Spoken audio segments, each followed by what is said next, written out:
Son günlər Milli Hidrometeorologiya Xidməti Bakıya qar yağacağı haqqında xəbərdarlıqlar yayıb. Nazirliklər və mətbuat da vətəndaşları diqqətli olmağa çağırıb.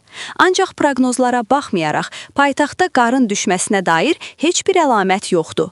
Bu, cəmiyyətdə meteoroloji proqnozların doğruluğu haqqında suallar doğurub.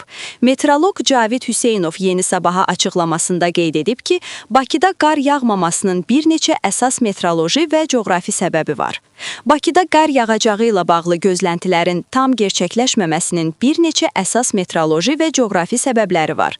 Cari ilin yanvar ayı üzrə olan məlumatları və ümumi iqlim xüsusiyyətlərini nəzərə alsaq, havanın temperaturunun kifayət qədər düşməməsi, Xəzər dənizinin istilik effekti, soyuq hava axınlarının hərəkət istiqamətini dəyişməsi, həmçinin rütubət və təzyiq uyğunsuzluğu Abşeron yarımadasında qar yağması üçün mümkün sinoptik şəraitin yaranmamasına səbəb olur. Qarın yerə çatması və örtük yaratması üçün təkcə buludlarda temperaturun aşağı olması kifayət etmir. Yer səthinə yaxın atmosfer qatlarında temperatur 0 dərəcə Selsi və ya daha aşağı olmalıdır. Yanvarın ilk yarısında Bakıda temperatur əsasən 2-7 dərəcə Selsi, hətta bəzi günlərdə 10-15 dərəcə Selsiyədək isti müşahidə olunduğu üçün yağıntılar qar yox, sulu qar və ya çiskinli yağış şəklində müşahidə olunub. O, həmçinin qeyd edib ki, Bakı liman şəhəri olduğu üçün Xəzər dənizi qışda istilik akumulyatoru rolunu oynayır. Dəniz suyu gec soyuduğu üçün sahil zolağında havanı mülayimləşdirir. Bu istilik yastığı şimaldan gələn soyuq hava kütlələrinin Bakıya çatana qədər qızmasına səbəb olur. Nəticədə daxili rayonlara qar yağsa da, Bakıda bu yağışla əvəzlənir. Proqnozlarda qar gözlənilsə də, bəzən son anda hava kütlələrinin trayektoriyası dəyişir. Məsələn, yanların 11-13 üçün nəzərdə tutulan soyuq dalğası zamanı cənub-qərb küləklərinin üstünlük təşkil etməsi və ya soyuq cəbhənin daha çox dağlıq rayonlara yönəlməsi paytaxtda qarın yağmasına mane olub. Qar yağması üçün eyni vaxtda 3 amil birləşməlidir.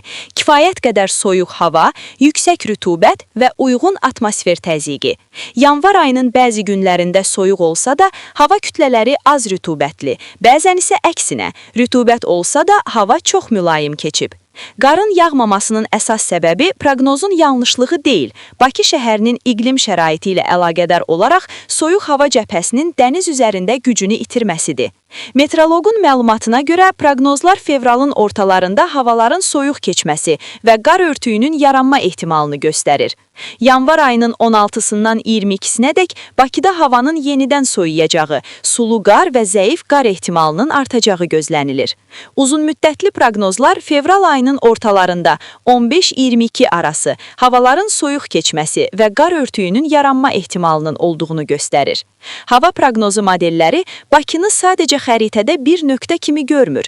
Müasir rəqəmsal proqnozlaşdırma sistemləri Bakının səthini fərqli parametrlərlə təsvir edir.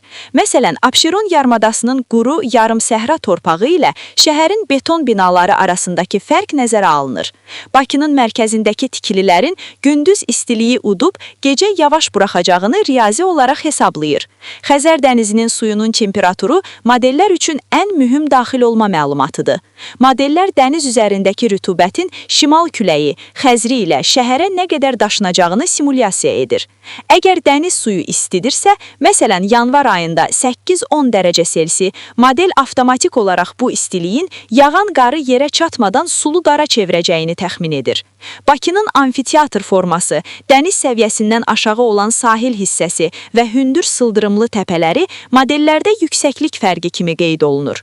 Həmçinin mikroiqlim fərqləri nəzərə alınır. Məsələn, Badamdar və ya Yasamalda qarın, sahil metrosu ətrafında isə yağış yağması faktı modelin həmin nöqtələrdəki yüksəklik, hündürlük məlumatlarını fərqli emal etməsindən irəli gəlir. Bütün bu müasir proqnoz və hesablamalara baxmayaraq, Xəzər dənizi çox dəyişkən bir faktor olduğundan, bəzən model dənizin buxarlanma gücünü və ya küləyin gətirdiyi soyuq kütlənin rütubətlilik dərəcəsini 1% səhv hesabladıqda belə, Bakıda gözlənilən qar çiskinli yağışla əvəzlənir.